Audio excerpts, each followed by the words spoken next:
Frères et sœurs, dans la période que nous traversons, il m'est apparu utile de pouvoir prendre le temps de vous lire une partie d'un livre, un court livre, qui s'intitule « Racheter de la pauvreté, de la maladie et de la mort spirituelle ».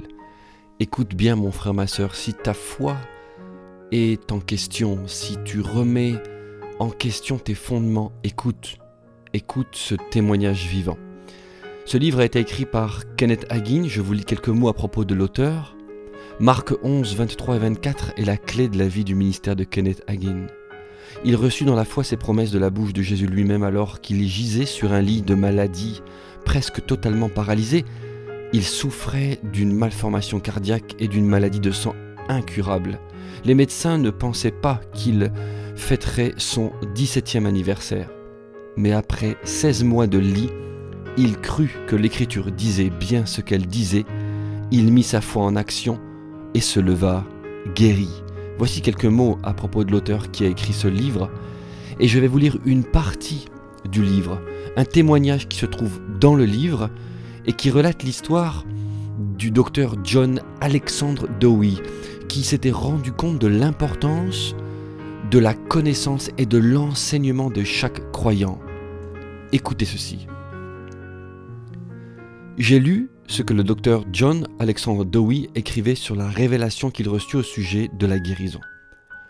Le docteur Dowie était pasteur d'une église en Australie, lorsqu'une épidémie de peste bubonique frappa cet endroit vers 1875. Les gens tombaient comme des mouches. En moins d'un mois, il enterra 40 personnes de son assemblée. 4 autres personnes étaient mortes et allaient être enterrées, et beaucoup d'autres étaient frappées de cette plaie pour laquelle il n'existait aucun remède.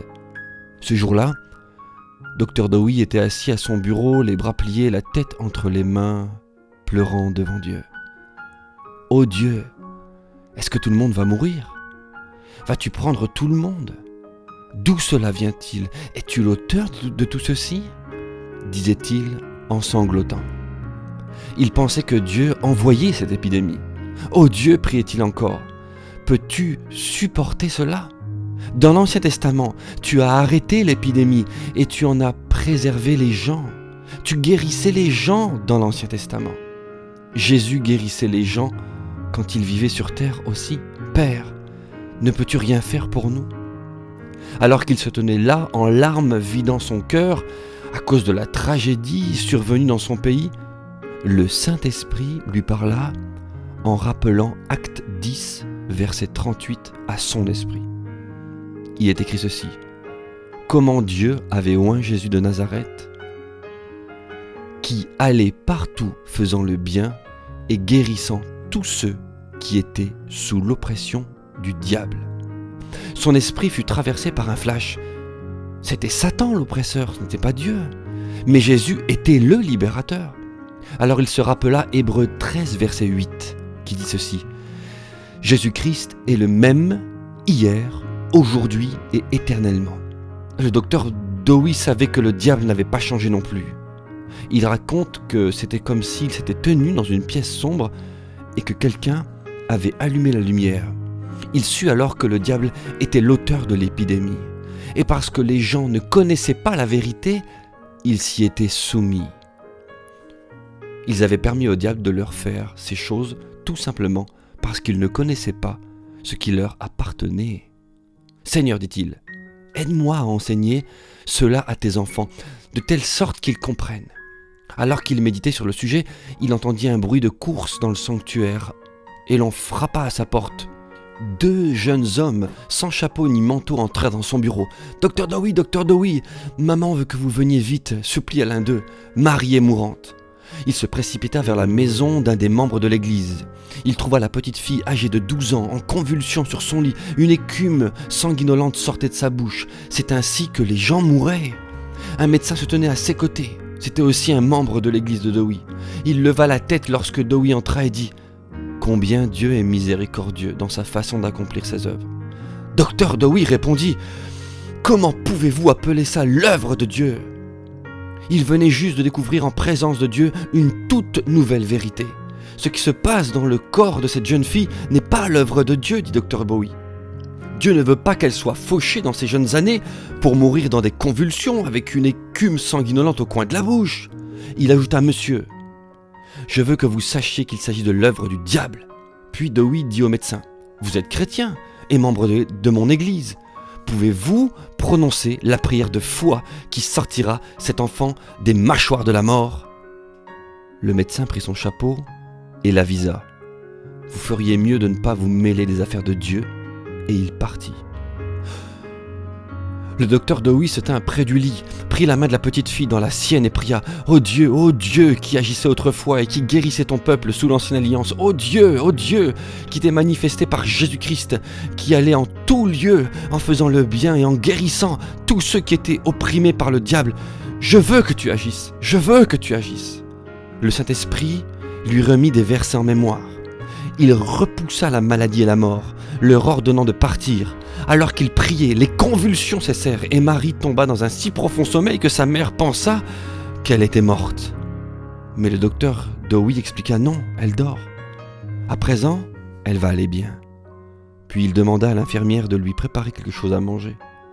En effet, quand Jésus guérissait la petite fille et la ressuscita, rappelez-vous, il dit: donnez-lui quelque chose à manger.